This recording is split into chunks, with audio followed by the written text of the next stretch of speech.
Have you ever been on a road trip before where everybody has an idea of like how they want to get somewhere or where they want to stop for snacks or dinner or how many times we should stop for a bathroom break and blah blah blah, right? You've probably been there. Everybody has all these competing ideas about how to best do it. What are we going to do? What's the best way? What's the fastest way? I want, hamburgers. I want tacos and blah. Like, it's exhausting when you're on a road trip and people can't agree. And that's kind of like what it's like living in your head. And imagine if while you're having all of these disagreements, one of these passengers in the car just grabs the wheel and starts shifting the steering wheel to where they think you should go.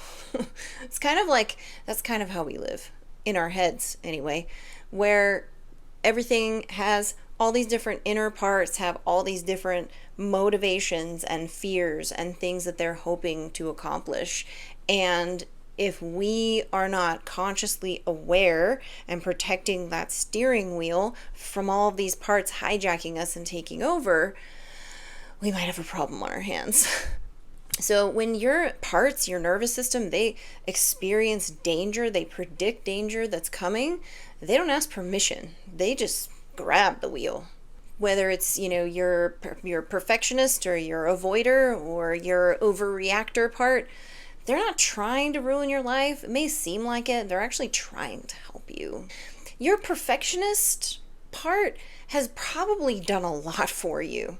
That part emerged at a time in your life when you had a lot on your plate and you had high expectations either for yourself or because somebody else put them on you, and you needed the drive and the ability to perform in a way that protected you. I know for me, my inner people pleaser, over functioner is she arose in times of my life when the people in my life were not showing up for me. And that rippled out to either impact my own safety or the safety of, like, say, my kids. And so my overfunctioner jumped in and said, what they won't do, I can. Watch me do it. I can do it better. I can make it happen. I can take on and absorb what other people refuse to do. I can make up for it, and I can make sure everybody has what they need. Exhausting. But I know exactly where she came from. And she's right. I do have a lot of capacity to do those things. Do you remember early on when I said that our protective strategies adapt to whatever's closest to us, but also to what our strengths are? So for me personally, what this looked like is I do have quite a capacity for making up for what other people lack. If somebody carries the ball 30 yards down the field and drops it, I can carry it the rest of the way. I can do that, and I'll do that over and over and over and over again because I believe in my ability to do it. And I don't mind helping that person out because I can see they couldn't carry it all the way, right? But is that fair? And is that sustainable long term? And does that allow the person who only carried it part of the way to grow if I carry it the rest of the way all the time? These are all questions that we can ask once we become aware of our inner roommates and our protective strategies, and when they emerged, how they're trying to help us, but how they also might be preventing us from growing and adapting, changing in ways that serve us better. So if these parts of us aren't supposed to drive, who is? That brings us back to the observer, the consciously aware witness, the part of you that notices what's going on inside of you. That's the part that belongs in the driver's seat, not the anxious or angry or hopeless or perfectionist or overfunctioning roommate. The aware, curious, compassionate, intentional self. That's the part of you who can listen and examine with curiosity and compassion without immediately reacting.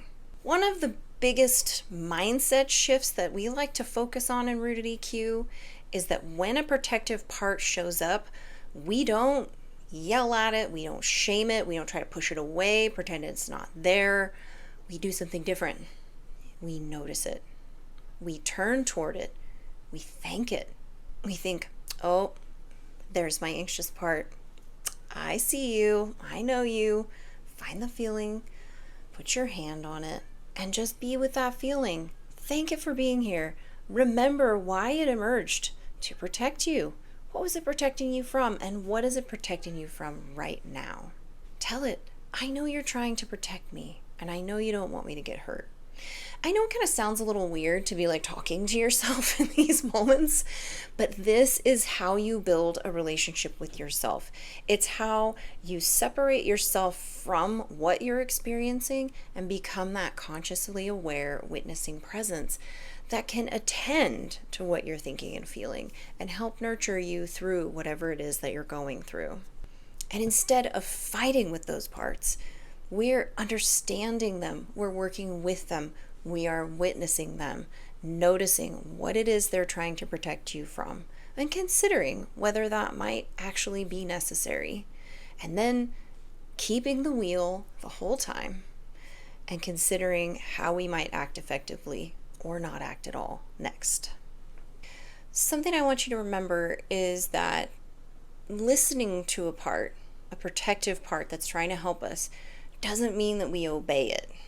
You know, we have all these passengers in our car that are screaming at us to get our attention. They want us to do what they want us to do. We can listen to each one of them. We can run down, okay, you talk, now you talk, now you talk. At the end of all that, we make the decision about what's best. We can have compassion and understanding for all of these different competing voices inside of us, but at the end of the day, we are the leader. That conscious awareness decides which voice should be listened to, if any. Now, this is different from control, right? Leadership is what I'm talking about. Leading all of these different inner roommates, organizing them, hearing them, giving each one of them a moment to be heard. But we're not controlling them. We're caring for each one of them. We're listening to all of them. We're trying to understand what it is that they're trying to get across to us. Usually it's something about how we need to hold a boundary with someone, or we need to make a better decision about something that's in front of us. Maybe we need to communicate about something. And the idea isn't that we're quieting all of these things. It's that we are listening to them and we're learning to build trust with all of those different inner roommates, that they know that if they make enough noise, we're going to hear them. We're going to consider their concerns. We're going to notice, oh, you think this is about to happen. Okay, I hear you. I hear you. I'm going to decide from a place of calm regulation whether that's actually the case. So the goal isn't to silence this inner world, all of these inner parts of yourself. The goal is to become someone that your inner parts learn to trust. And that trust is built over time with practice. If you remember one thing from this step today, you don't have to keep wrestling the steering wheel away every day. You can become someone who naturally sits in the driver's seat. And it's not that your parts leave the car or they disappear or they're bound and gagged.